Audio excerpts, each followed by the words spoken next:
কোনো একদিন, আসলে সপ্তাহের কোনো দিনই নয়। বিলম্বিত হওয়ার প্রধান কারণগুলোর মধ্যে একটি হয়তো কিছু অন্তর্নিহিত ভয়। কাজটি হয়তো পারদর্শিতার সহিত করতে পারবেন না এই বলে ভয় পেতে পারেন। ভয় পেতে পারেন এই কারণেই যে আপনি কে বা আপনি এই কাজের জন্য যথেষ্ট যোগ্য কিনা। এটি একটি সাধারণ ভয় যা আমরা বেশিরভাগ মানুষ এই বিষয়টার জন্য দুশ্চিন্তা করে থাকি। যে কোনো কাজে যথেষ্ট পারদর্শী না হওয়ার ভয় অনেক লোককে সম্ভাবনার চেয়ে অনেক নিচু কাজে পরিচালিত করেছে। তাদের উপহারগুলো বিশ্বের সাথে ভাগ করেনি এবং তাদের স্বপ্নগুলোকে অনুসরণ করে না। যখন যথেষ্ট ভালো না হওয়ার ভয়ের কথা আসে, তখন আমি কিছু উদাহরণ দিচ্ছি আপনাদের মাঝে।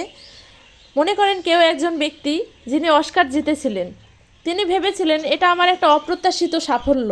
তিনি ভেবেছিলেন সবাই তা বুঝে যাবে এবং এটা ফিরিয়ে নিয়ে যাবে আমার কাছ থেকে। তারা আমার বাড়িতে আসবে এবং এটা ফিরিয়ে নিয়ে যাবে, বলবে মাফ করেন, এটা আমরা অন্য কাউকে দিতে চেয়েছিলাম।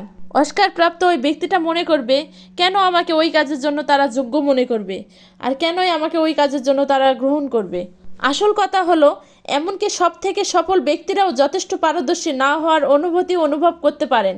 প্রকৃতপক্ষে তাদের সাফল্য অর্জনকারীর জন্য আমি সন্দেহ করি যে এই ভয়টি তাদের উন্নতি করতে এবং আরও বড় কৃতিত্ব অর্জন করতে চালিত করেছে।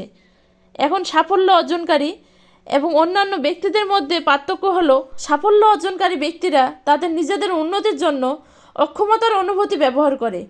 তারা তাদের ভয়ের মুখোমুখি হয় এবং ভয়কে জয় করে বলেই তারা সফলতা অর্জন করতে পারে। অপরদিকে যারা সফল হতে পারে না, তারা কখনো ভয়ের মুখোমুখিই হতে চায় না, যার ফলে কখনো সফলতার মুখও দেখতে পারে না। এভাবেই আপনার অন্তরে লুকিয়ে থাকা সকল ভয়গুলোকে দূর করুন এবং সামনের দিকে এগিয়ে চলুন। আপনি সবসময় এটা অনুভব করবেন যে আপনি একা নয়।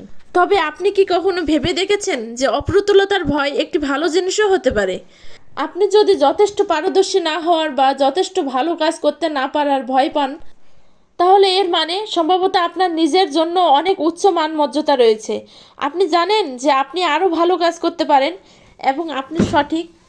আপনি যখন আপনার যোগ্যতা বাড়াবেন, তাহলে আপনি আপনার জীবনের অনেক ক্ষেত্রে উন্নতি করতে পারবেন। তবে এখানে একটি গুরুত্বপূর্ণ বিষয় হলো যে আপনার সম্ভাবনাময় দিক কোনটা, সেটাকে আপনাকে বেশি মূল্যায়িত করতে হবে।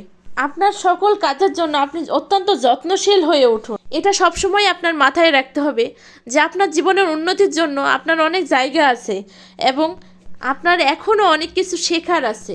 তাই আপনার ভয়কে নিয়ে পুনরায় বিবেচনা করুন। ভয় দিয়েও জয় করা যায়, এটা সবসময় বিবেচনা করুন। আপনি সবসময় নিজের কাছে যা আছে তা দিয়ে যথাসাধ্য চেষ্টা করেন। যদি আরও ভালো জানেন, তাহলে আরও অন্য উপায়ে ভালোভাবে চেষ্টা করেন। এভাবেই নিজের জীবনের সকল বাধা কাটিয়ে সফলতার দিকে এগিয়ে যান। আমার ভিডিওটা যদি আপনাদের ভালো লাগে, তাহলে লাইক, কমেন্টস এবং শেয়ার করে দিবেন এবং আমার চ্যানেলের নতুন নতুন ভিডিও পেতে আমার চ্যানেলটিকে সাবস্ক্রাইব করে দিবেন। আজকের মতো আমার ভিডিওটি এই পর্যন্তই শেষ করছি। আসসালামু আলাইকুম।